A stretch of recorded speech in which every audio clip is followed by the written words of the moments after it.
Yeah, I'm Simon Wolstencroft, born in '63.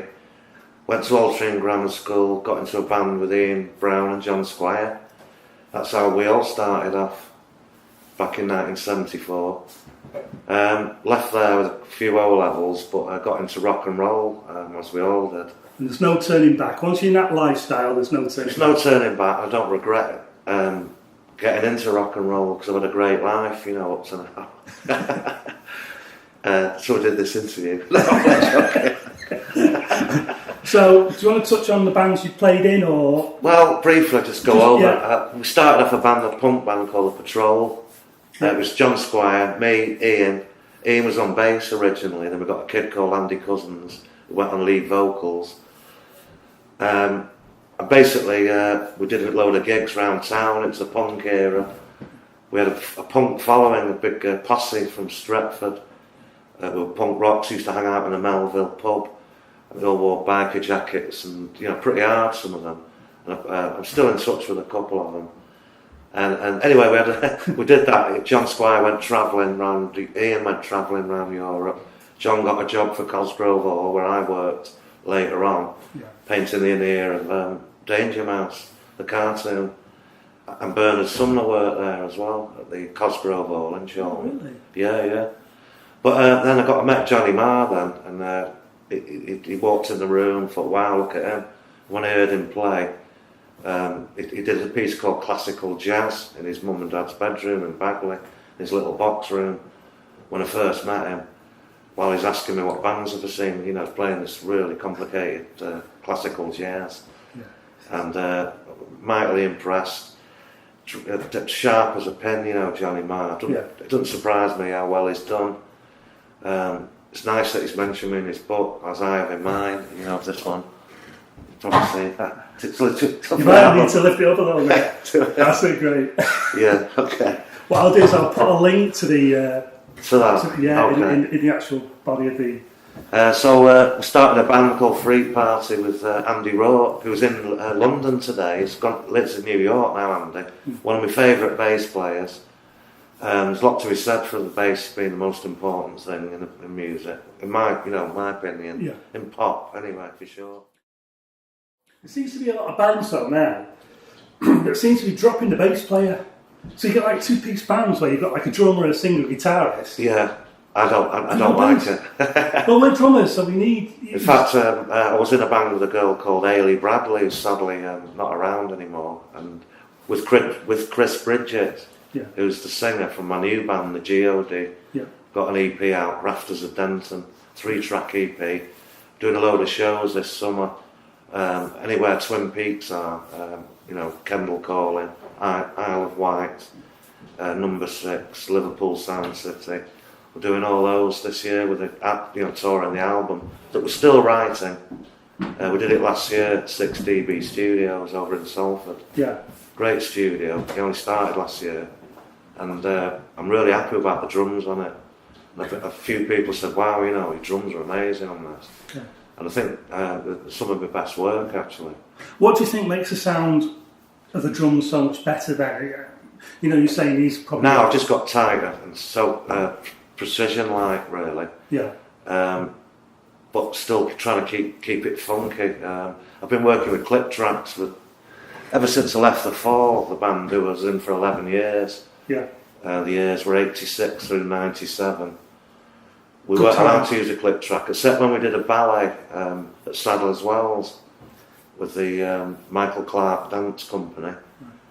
It was a great experience, and we were allowed to use a click track because it had to be spot on every night. But, I can play with or without clicks. It's nice at the G-O-D I'm not using a click, but it seems I'm getting my mojo back and coming up with more things, because I haven't got this little comfort blanket background to keep me in time. Not that I go out of time, well, not very often, How does it work with G-O-D? Have you always been involved in doing your own grooves, or as a band sit down together and do you develop your own grooves? Or? Yeah, absolutely. Just do whatever I want now. That's why I think it sounds good, the drums. Whereas before, I worked with Ian Brown after the Fall, and obviously I'd have to get the beat that he sort of envisaged, you know, in his mind. Whereas now I just do what I think. And it works, you know, 9 times out of 10. Yeah. Because me and Chris have been working together for a couple of years. Yeah.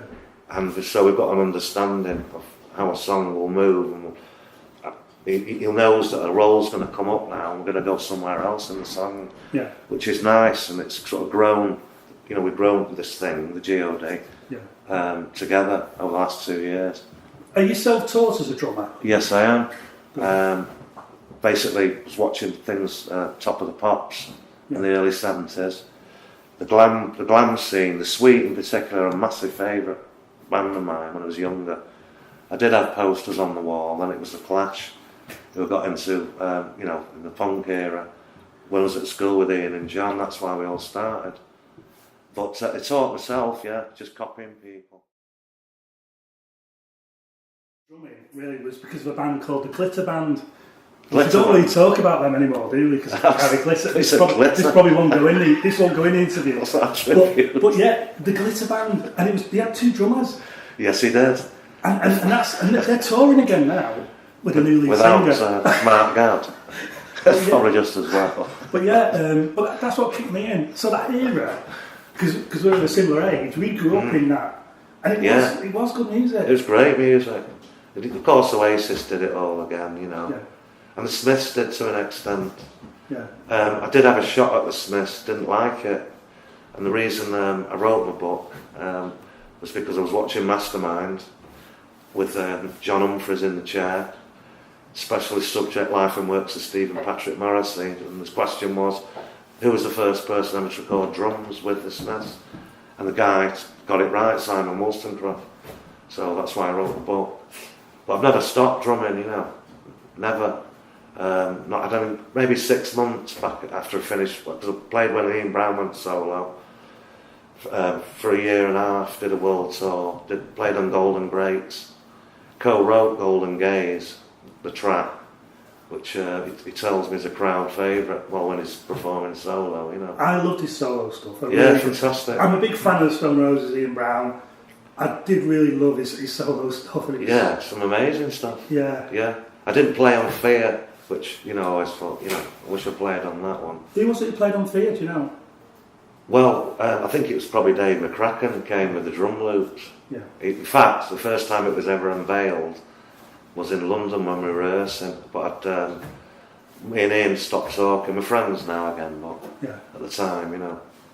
It's nice that you're friends with everyone that you've worked, well, most of the people you've worked with. Yeah. But you're a good guy, so you're never going to lose that contact. You're a music person as well. I am. And a Manchester person, so I think that's important. Do you think music of today, or the music scene of today, has changed compared to in your day? Yes, there's a lot more people doing it, for sure. And the opportunity to get signed up is less than it ever was, so it's so hard to break forward. But you'll always still get bands coming through, I'm sure. Do you think it's important to be signed now as a band? Well, logistically and everything else, it just makes everything easier. Yeah. You know, for the band, for the singer. There's a sort of formula of doing this, you know, PRing on the, you know, on the electronic media. The venues, I know you said we're in that day at the moment. Yeah. You've played in it a few times with. Yes, I have. I played here with Rowetta. Yeah. Happy Mondays thing. Lovely girl, and we had a band called Intruder. Yeah. With Adrian Flanagan, who's now in a band called Moon Landings. He's got his own band now, and it's great. This was before she signed to X Factor, so when she got a sniff of that, you know, she was off down to London. That's why we do what we do, isn't it? That's why you do music. Yeah. That's why I take pictures. I want it to be seen and heard. Of course. And, you know, and that's the whole reason I started this, really, because I always, when I started working for the magazines, you say I want 3 photos. I want lead singer, the guitarist, and a group shot. Right, okay. They never used to say to me, I want the drummer. And the most certainly in unless it was Rennie. Unless it was but I always used to think that he's a great drummer, you know, brilliant. He's probably the best. He is. You see, if he wasn't in the band, and they did try it before with another guy, and it just didn't work. You know, that thing where they play off him. I thought it was funny when when they did the press conference to say they were getting back together again to the Eden Park. Yeah. And he sat there and he said, I don't know if I can still do it. And I thought, he's never ever going to drift away from being I saw him at one of those gigs and I said, wow, you're really much better than you were. And he went, yeah, I know. But, you know, so am I, because we've had a lot of experience. Do you think that counts for it then? Experience? Yeah. Absolutely, yeah. The confidence to know how a song's going to develop, you know, in the first instance in a rehearsal room. Yeah. Then, yeah, absolutely.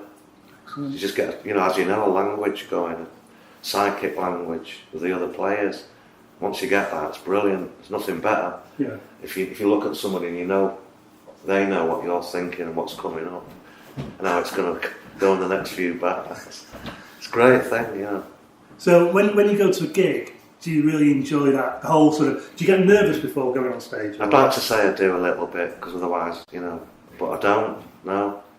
Because you're just loving it so much. I've done it so much, in big places and little places like this.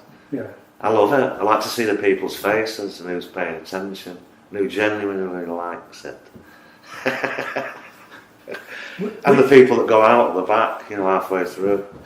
I've got your name, somebody. Throw an egg out there, that's what you want to do. Yeah. I like that aspect of it. Obviously, if you're playing a football stadium like Wembley, that's different. You know, you only see the first few rows, as you know. Yeah. I think you've not played Wembley, have you? Not yet. Not yet. But there's time for that. Okay. Do you prefer to do festivals then, or like a room venue? Festivals, big ones, bigger the better. Yeah. You know, with the gear, that's, you know, so you can feel the kick drum reverberate, you know, through the wedges. Okay. Yeah. What gear do you use at the moment? I've got a Ludwig late 70s Vistalite, which I've had for about 15 years. Fantastic little kit. In fact, it's not a little kit, it's about 10 pieces, but I only use a stripped down 4-piece. Yeah. It's just easy to ship around. Yeah. That's the Perspex. That's the C3 one John Bonham had.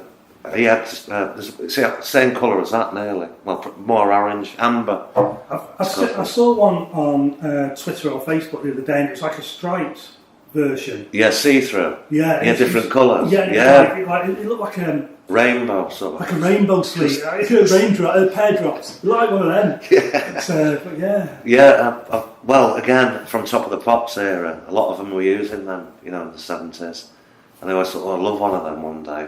And I picked this one up, very cheap really, off John Rowe's drums in Sale. Sadly, he's not around anymore either. But what a great kit.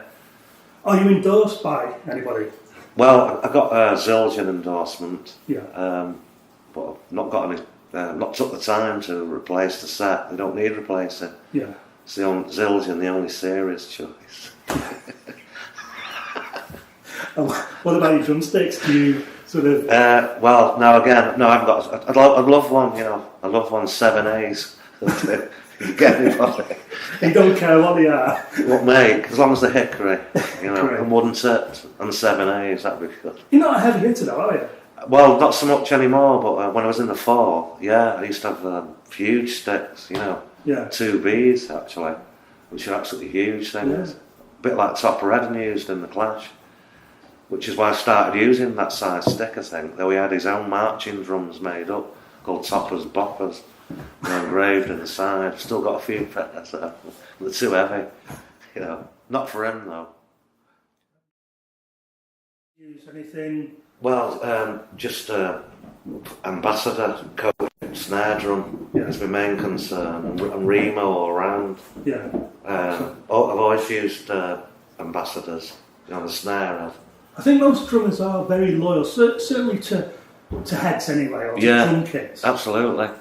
Everything else seems to change. Cymbals often change. Like I say, this set that I got off Zildjian, I've still kept them superb. They'll last me forever. Good.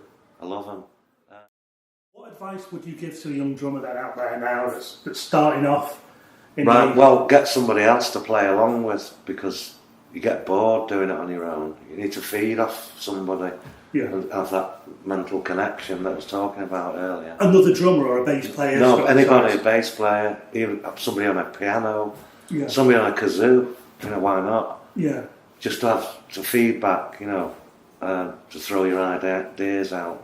And hopefully you'll come together. Do you do much practicing on your own now? Not at all, Right. only because I haven't got the space anymore, but basically I'm always drumming, every week, whether it's for this band, that band. I do other sessions. Yeah. The G-O-D is my main touring band. Yeah.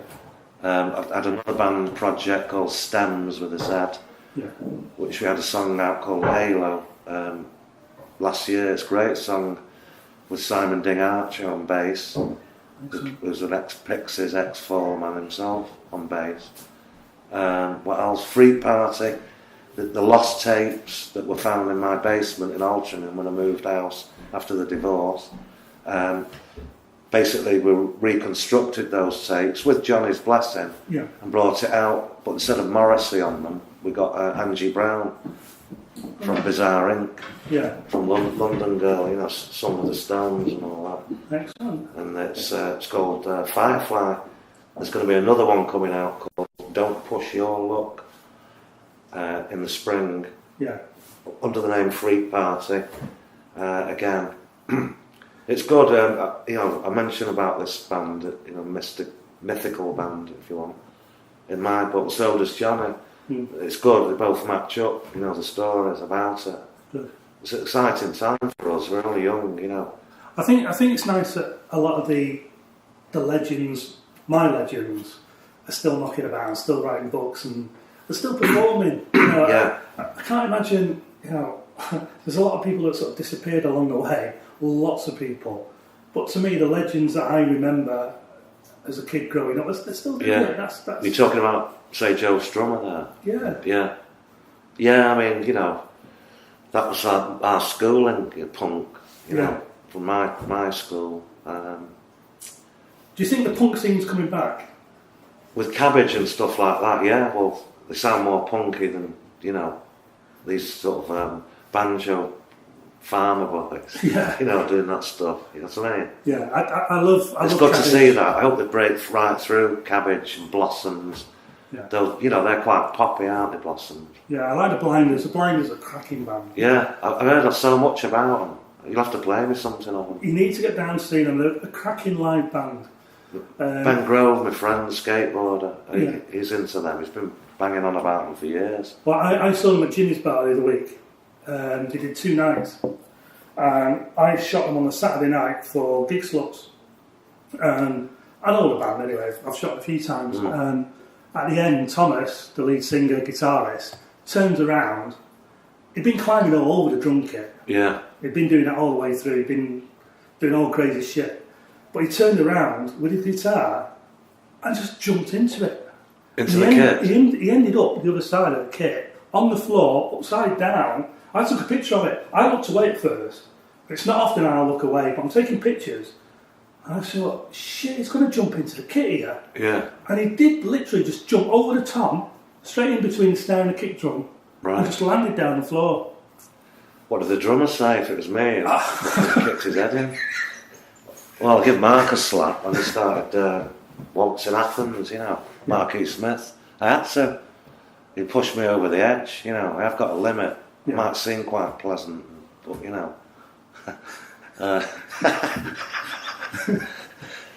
What was this about pouring? Well, that was the first incident. We were playing Sheffield University with the Fall, probably about 80. I've only just joined the band, really. Maybe 87. Yeah. And the kit was sold out. It was in the glory years, as Mark likes to call them, when we were on Beggar's Banquet and Phonogram. Anyway, he poured a can of beer on while I was playing. I thought, what's he doing now? Because he was always messing about with his gear. Yeah. My kit included, he'd always take the bass drum mic out, so we had to clamp a dummy one in, so just a Fox then, but he got wise to that, it's not stupid. But, so I was well pissed off, carried on playing. I didn't want to start making a scene on stage in front of the sellout show. Yeah. Maybe I should have done. But anyway, I was well pissed off, but the lads in the band, Steve and Craig, they begged me to stay in the band on the bus outside when we're drinking champagne, waiting for the bus to be up. Maybe that's what Marky Smith wanted. He maybe wanted you to react and kick off and... See, well, exactly. He does like to find a weak spot. But, you see, well... It must have been crazy times. Must have been crazy. Yeah, it was crazy. A lot of the time. The early years were the best. While he was still married to Bricks, really. Yeah. They seemed to sort of keep check on him. Yeah. He's quite a strong character, Brick Smith. Yeah. Brick Start Smith. Yeah. Was it Smith Start? Bricks, I don't know. Right. She's American, anyway. Yeah. She's lovely. And once he'd gone, they split up, and it sort of went to pot a bit, really. And then we got thrown off Phonogram as well. But we still did a good album, Infotainment Scam, in '92, I think, which is one of my favourite ones. Ben Sinister's my favourite one I played on. Yeah. That's the one with Mr. Pharmacist. Yeah. Although, I don't know why, but I'm not in the video for that, I notice. For Mr. Pharmacist, he's put it in YouTube. I don't know what happened there. They must have done it after. I've never seen that. But I played on the record at Abbey Road, which is a cool thing to do. Yeah. Considering I never taught myself. I taught myself how to play drums. Yeah. Ended up there just by a bit of luck, Well, no, it's talent. Well, yeah, I mean, just determination. Yeah. Once I got the punk bug, in 77 really, we started got to follow the Clash round everywhere, me and John Squire, and got to know the band, not very well, but they'd let you hang out with them and all the rest of it. It's interesting, years later, I've had my own addiction problems, as Topper Evan did. He's cleaned up now and does lectures and stuff. Yeah. And all power to him. Yeah. What a great drummer, Topper. If it wasn't for him, and me going to all those gigs, watching him, what he was doing, when he was doing reggae or funk, could do a lot really, jazz as well. I won't call myself a jazz drummer, not really. Do you think rock and roll music, the gig scene, and drugs go hand in hand? Well, they say that, don't they? I think creativity and drugs go together. Never, Dorset, of course, taking drugs or alcohol, really. A lot of my friends have cleaned up their acts, and maybe they're just not as hungry, as they were. I don't know. But it comes to us all. It's all part of growing up. Yeah, and we've almost grown up now, haven't we? Yeah, we have. Well, I like to try to be. You know what I mean?